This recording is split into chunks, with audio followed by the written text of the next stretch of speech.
Welcome to the Front Porch, where we're shooting the breeze podcast style with Savannah's top thinkers and biggest barrier breakers, the quintessentially quirky and the perpetually hip. Hello and welcome to the Front Porch. My name is B. Ray.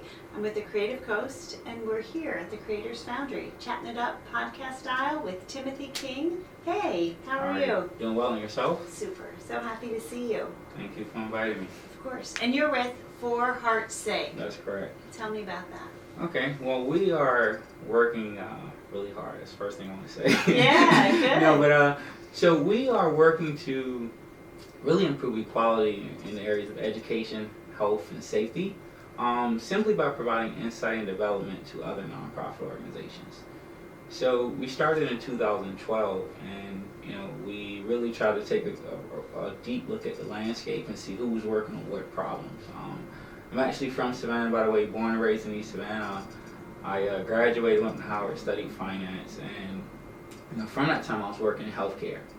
And what I saw was very shocking to me, simply because people would get sick, they'll go to the hospitals, and this is no knock on my former employer, I love you guys. Okay. And people would get sick, and based on, some sort of ideal criteria that they came up with, it really determined the level of quality care that you got. And so I manage HCAHPS scores. So it was my job to... Say that slowly. I manage... HCAHPS scores. Okay. And so it was my job to really just survey and make sure that people got the level of quality care that they expected from the healthcare system, and that they left informed knowing, what they had, what they can do about it, so on and so forth. And so during my time there, knowing that a lot of people left not knowing, what they had, not knowing what they can do about it, a lot of it stems from, I believe, or what we believe for our sake, is just inequalities. And what we see are just byproducts. When you think about crime, when you think about low educational attainment, poor health, all that stems from inequalities. And so that's what really sparked us to really do something about it and create this organization that works to address all of those issues. So you were studying HCAHPS scores. Yes. Define that for us. Wow. So it is an acronym, and it is, oh my gosh. I got to get back to you. Okay. It's basically something that helps me to see how well I'm being treated in the hospital. Yes. And so Okay. if you can think of the Forbes rating system in hospitality. So it determines how clean a hotel is, the service that you get, the care that you get, and they have that same system for healthcare. Now that determines federal funding that you get as a hospital system. So if your scores are low, then you receive less funding. If your scores do well, they give you more funding from the federal government.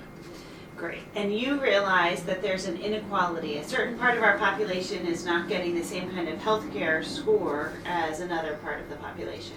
Yes. And that is driving the education systems and our poverty. And so you said, we're going to do For Heart's Sake, and we're going to address that. Yes.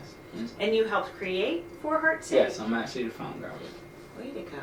Yes. And so what we want to do is really, think about prevention, but also not duplicate some of the problems that we already see. And I think when you think about it from a macro scale or here locally, there's a ton of silos, people will tell you. Yes. There's a ton of people working on the same issues. And so for us, it's like, how do we not duplicate it, but also make sure that something effective is happening on the ground? And so with our approach, by providing insight and development to other nonprofits, we're able to create more partnerships, break down some of the silos, and we believe make... So tell me about one of those partnerships. Yeah, if you're sure. Okay. So for instance, right now we're working to address some gaps in, say, in health. Sure. So working with the organization here locally, and what they want to do is they want to improve food access. Okay. Now, I think one thing that we tend to think about when we think about food access is, a lot of it is personal responsibility.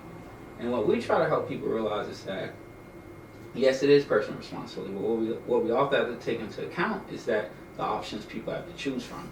When you think about, for instance, a family of 4 or 5 who's on food stamps, $250 a month allocated from the Supplemental Nutrition Assistance Program. And more than likely they're going to have frozen pizza and hot dogs. So it's going to be less than likely they're going to have good health. And so for an organization whose bottom line says, hey, if people are healthier, we're doing our job. And there's a lot of environmental factors that they cannot control that makes an impact on whether or not they're effective. But we also look at is, what's the bottom line for people? I think a lot of times people focus on, if we think about, for instance, crime. Everybody, I think that's a very interesting topic right now in Savannah, just because crime is, pretty prevalent and widespread. And so, what we have to take into account when, we're thinking about crime hypothetically is that basically,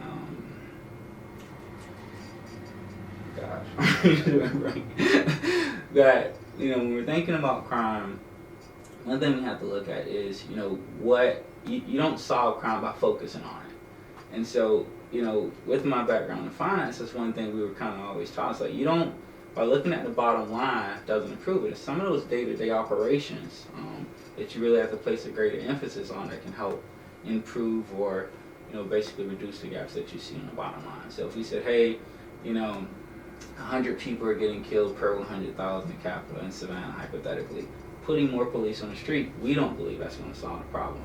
But if we, address things in economics or health or education, and opportunity, that then in turn, the crime issue goes away. Well, not goes away, but is deterred. So I think I'm following to say that you were working in a partnership to provide greater opportunities for health and eating, so that we're not just having frozen pizza and hot dogs. Am I right about that? Yes and no. Okay. So just tell me sort of specifically what you did to Okay. expand one's choices for food. Okay. I'm trying to boil it down. Got it. Okay. So with this partnership, for instance, with Food Access, very clearly. So if they said, hey, we want to, take food to these communities, we want to make sure people are eating healthy. For us, it's like, okay, if they're going to hypothetically roll out a food truck to go to these communities and make sure that people are, making healthy choice the easier choice. There's a lot of things you have to take into consideration. This is where the insight comes in from us. What we want to do is make sure that, first that the customers they're trying to serve have social access. I think it's very hard, without having any impressions whatsoever to basically almost sway somebody to make a different choice than what they're used to making, and also one that has a ton of barriers. So we want to talk through with that client and say, hey, how do we basically make more impressions? How do we create more social access? So when physical access comes around, that they then in turn make those decisions that you want them to make. So a partner might bring the food truck to the neighborhood, but you make the neighborhood ready to welcome the food truck. We create the thirst. Create the thirst. I like that.